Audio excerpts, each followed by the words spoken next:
नमस्कार दोस्तों, कैसे हैं आप लोग। उम्मीद करता हूं आप लोग बहुत अच्छे होंगे और आपकी तैयारी बहुत अच्छे से चल रही होगी। दोस्तों, यूपी पैट के अंतिम क्षण चल रहे हैं, यानी 30 दिन बाकी रहे हैं और इन्हीं को नज़र में रखते हुए हमने एक हिंदी के टॉपिक की शुरुआत की थी जिसका नाम है गद्यांश।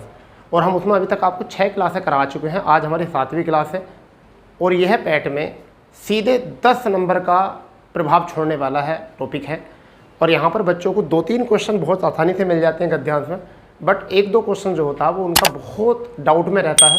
और अगर आप प्रैक्टिस करोगे तो वह डाउट भी ख़त्म हो जाएगा।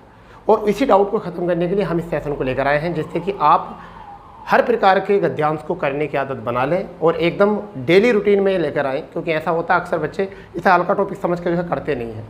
तो आपके रूटीन में लाने के लिए हमने इस गद्यांश को लेकर आए हैं। हम कोशिश करेंगे कि आपको ये गद्यांश पढ़कर उसको क्वेश्चंस निकालने आ जाएं।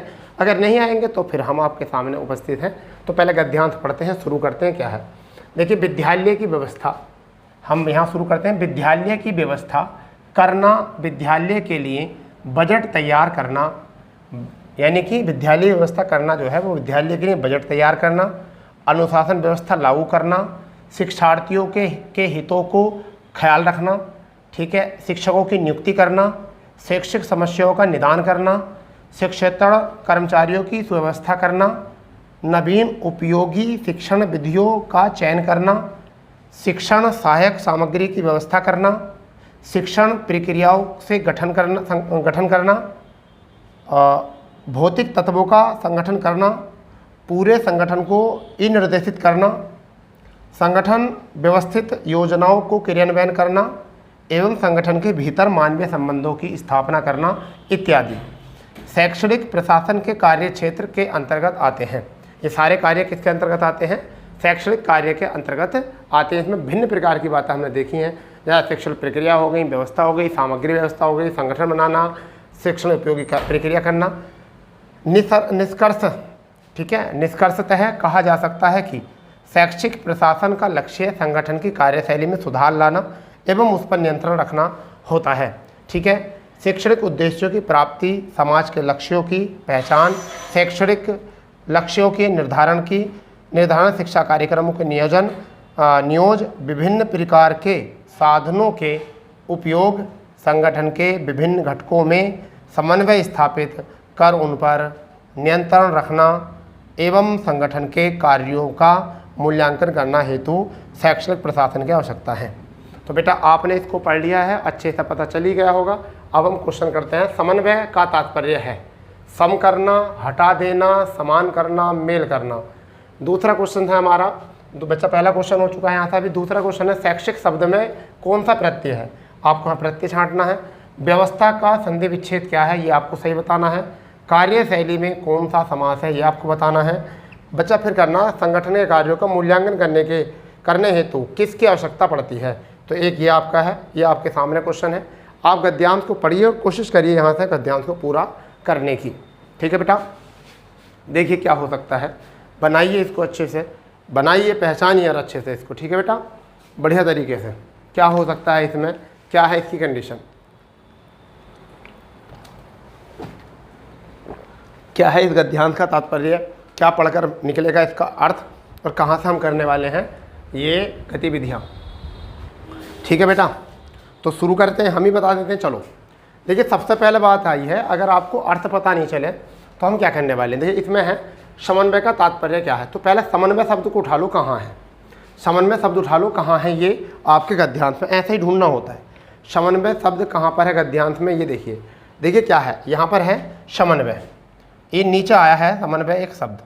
ठीक है भैया, समन्वय एक शब्द नीचे आया है यहाँ पर। और तो कहीं ऐसा मुझे लगता नहीं कि कहीं पर समन्वय लिखा हुआ है, नहीं है लिखा हुआ। ठीक है भाई, तो अब देखो यहाँ का आगे पीछे का पढ़ो।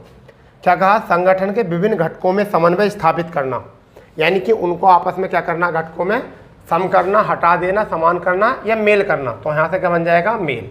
तो समन्वय का मतलब क्या हो जाएगा, यहाँ से मेल हो जाएगा। देखो बन गया ना, कि संगठन के विभिन्न घटकों में मेल स्थापित करना। सही बैठेगा यहाँ से बिल्कुल। तो ये हमारा हो गया यहाँ पर मेल। फिर आया है शैक्षिक शब्द में कौन सा प्रत्यय है। तो इक प्रत्यय है, शिक्षा प्लस के इक, क्या हो जाएगा, शैक्षिक। क्या हो जाएगा, शैक्षिक हो जाएगा। तो हमारा क्या हो जाएगा, शैक्षिक। इक प्रत्यय इसमें हमारा लगा हुआ है। व्यवस्था का संधि विच्छेद क्या है? तो देखो यह का जो उत्पत्ति होती है वो ई और ऐसे होती है, ई और ऐसे मिलकर क्या बन जाता है यह, और ये यण संधि में होता है। तो यह जो बनना है यहाँ पर, तो इसका मतलब इस यह और वह आधा है, तो वह से पहले क्या लग जाएगा ई, तो वी और फिर अवस्था, तो यहाँ पर कौन सा बन गया वी प्लस के अवस्था। तो correct answer is the D option आपका। ठीक है बच्चा। कार्यशैली में कौन सा समास है? कार्यशैली में कौन सा समास है?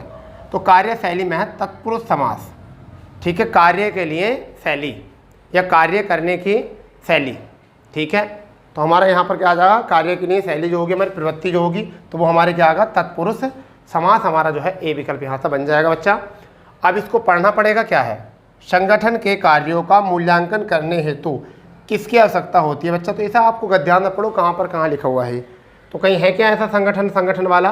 क्या है यहाँ? संगठन के कार्यों का मूल्यांकन करने के लिए, संगठन के कार्यों का मूल्यांकन करने के लिए, संगठन कार्यों का मूल्यांकन करने के लिए, संगठन कार्यों का मूल्यांकन करने के लिए नहीं है यहाँ पर, इतनी जल्दी कर लेना है। अच्छा बेटा मिल गया। देखिए क्या है, संगठन के कार्यों का मूल्यांकन करने हेतु शैक्षिक प्रशासन की आवश्यकता पड़ती है। तो है क्या कहीं? बिल्कुल मिल गया है, शैक्षिक प्रशासन की आवश्यकता होती है बेटा। तो इससे आपका ऑप्शन मिल गया वी। तो अब आप अपने आप जज करके देखो, इन 5 में से अगर आपके 5 के 5 सही गए हैं तो आपका स्कोर चल रहा है बहुत बढ़िया, आपकी तैयारी हो रही है बिल्कुल बिंदास, बहुत मस्त। और यदि 1-2 क्वेश्चन कहीं रहता है तो ये उसको सुधार करिए बच्चा कि कहाँ पर हमने किया है ऐसा। ठीक है दोस्तों, तो आपके लिए आज का गद्यांश यही था। सोमवार से आपके 2 गद्यांश डेली चलने वाले हैं, यानी कि 2 दिन बाद आपका गद्यांश 2 डेली चलेंगे, क्योंकि फिर हमारे गिने चुने दिन भी रह जाएंगे। ठीक है दोस्तों, तो मिलते हैं ऐसी ही दमदार क्लास के साथ। और दोस्तों हमारी क्लास जो है 8 बजे लाइव आती है डेली। ठीक है, वहाँ पर बिल्कुल से मतलब भूला करो देखने से, क्योंकि वहाँ से आप बन जाओगे बहुत इंटेलिजेंट। ठीक है दोस्तों, चलिए तो मिलते हैं नई क्लास के साथ। जब तक के लिए जय हिंद, जय भारत, वंदे मातरम।